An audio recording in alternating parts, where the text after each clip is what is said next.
আজ আমি আপনাদের সঙ্গে শেয়ার করব মূলো, শিম, পালং শাক আর বড়ি দিয়ে নিরামিষ সবজি ঘন্ট রেসিপি।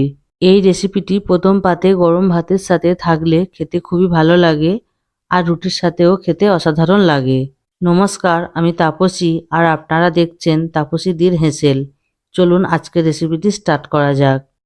আজকের রেসিপিটি বানানোর জন্য এখানে কিছু সবজি কেটে রেখেছি। একটা বেগুন এইভাবে ছোট ছোট টুকরো করে কেটে নিয়েছি। কিছুটা শিম এইভাবে দু টুকরো করে কেটে নিয়েছি। দুটো মিডিয়াম সাইজের আলু এইভাবে ছোট ছোট টুকরো করে কেটে নিয়েছি। দুটো মূলো এইভাবে ছোট ছোট টুকরো করে কেটে নিয়েছি। এক আঁটি পালং শাক ভালো করে বেছে কেটে ধুয়ে পরিষ্কার করে নিয়েছি। আর নিয়েছি 2 রকম ডালের বড়ি। আপনারা এখানে যে কোনো এক রকমের বড়িও নিতে পারেন। গ্যাস অন করে কড়া বসিয়ে দিয়েছি আর কড়াতে দিয়ে দিয়েছি তেল। তেলটা একটু গরম হয়ে গেলে প্রথমে বড়িগুলো ভেজে নেব। গ্যাসের ফ্লেমটা লো টু মিডিয়ামে রেখে বড়িগুলো হালকা করে ভেজে নিতে হবে।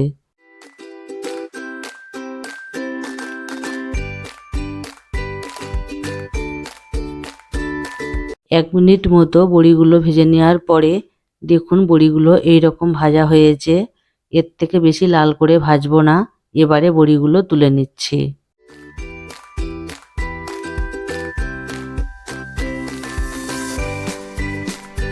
ওই তেলের ওপর ফোড়নের জন্য দিয়ে দিচ্ছি 1/2 চা চামচ 5 ফোড়ন আর 4টে শুকনো লঙ্কা এইভাবে 2 টুকরো করে দিয়ে দিলাম।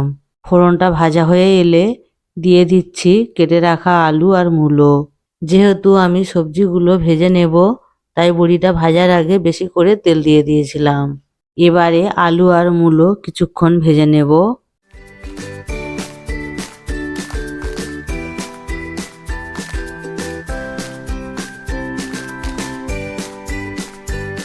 আলু আর মূলো প্রায় 2 মিনিট মতো ভেজে নেওয়ার পর এতে দিয়ে দিচ্ছি কেটে রাখা শিম আর বেগুন।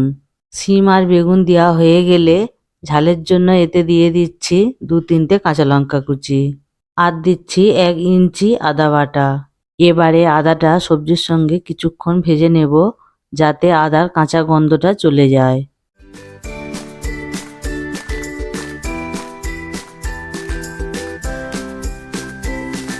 যে কোনো তরকারির সবজি এইভাবে ভেজে রান্না করলে তরকারির টেস্ট খুব ভালো হয়। সব সবজিগুলো ভাজা হয়ে গিয়েছে। এবারে এতে দিয়ে দিচ্ছি কেটে রাখা পালং শাক।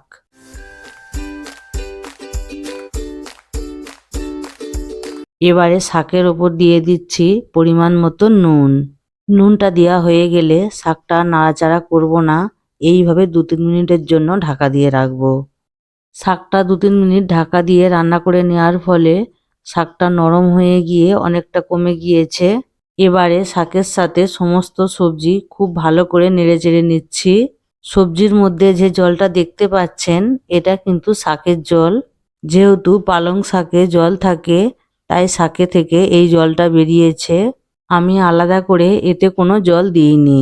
এবারে এতে দিয়ে দিচ্ছি 1 চা চামচ কাশ্মীরি লঙ্কার গুঁড়ো, দিচ্ছি 1 চা চামচ হলুদ,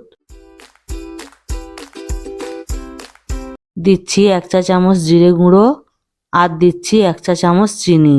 এই রকম নিরামিষ তরকারিগুলো একটু মিষ্টি মিষ্টি হলে খেতে বেশি ভালো লাগে, তাই চিনিটা দিলাম।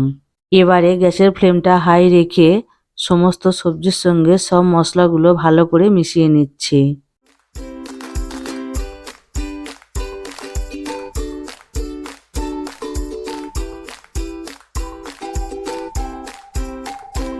মশলার সাথে সবজি ভালো করে মেশানো হয়ে গিয়েছে। এবারে এতে দিয়ে দিচ্ছি ভেজে রাখা বড়ি। বড়িটা দেওয়া হয়ে গেলে এটা ঢাকা দিয়ে 5 থেকে 6 মিনিটের জন্য রান্না করে নেব। 6 মিনিট হয়ে গিয়েছে। এবারে ঢাকনাটা খুলে সবজির সাথে বড়িটা ভালো করে মিশিয়ে নিচ্ছি। সবজিটা এইভাবে নেড়ে চেড়ে একদম শুকনো করে নেব যাতে সবজির মধ্যে কোনো রকম জল না থাকে। আর সবজি কেমন সিদ্ধ হয়েছে সেটাও একবার দেখে নেব। দেখুন আলুটা ভালোভাবে সিদ্ধ হয়ে গিয়েছে, তার মানে সব সবজি ভালোভাবে সিদ্ধ হয়ে গিয়েছে। এবারে এটা নেড়ে চেড়ে শুকনো করে নেব। দেখুন সবজির মধ্যে আর কোনো জল নেই। সবজিটা একদম শুকনো করে রান্না করে নিয়েছি। এই সবজির ঘন্ট এইরকম শুকনো করে রান্না করে নিতে হয়। আপনারা দেখলেন আমার আজকের রেসিপি। সিম, মূলো, পালং শাক আর বড়ি দিয়ে সবজির ঘন্ট পুরো তৈরি। আপনারাও একবার এইভাবে রান্না করে দেখবেন। গরম গরম ভাতের সাথে এটা খেতে খুবই ভালো লাগে। শুধু ভাতের সাথে নয়, শীতকালীন এই সবজির ঘন্ট রুটির সাথে খেতেও অসাধারণ লাগে। যারা আমার ভিডিওটি নতুন দেখছেন তারা প্লিজ আমার চ্যানেলটিকে সাবস্ক্রাইব করবেন আর আমার ভিডিও নোটিফিকেশানগুলি পেতে পাশে থাকা বেল আইকনটি ক্লিক করবেন। ভিডিওটিতে একটা লাইক করবেন আর কমেন্ট করে জানাবেন আজকের সবজির ঘন্ট রেসিপিটি কেমন লাগলো। সবাই ভালো থাকবেন, দেখা হচ্ছে পরের ভিডিওতে।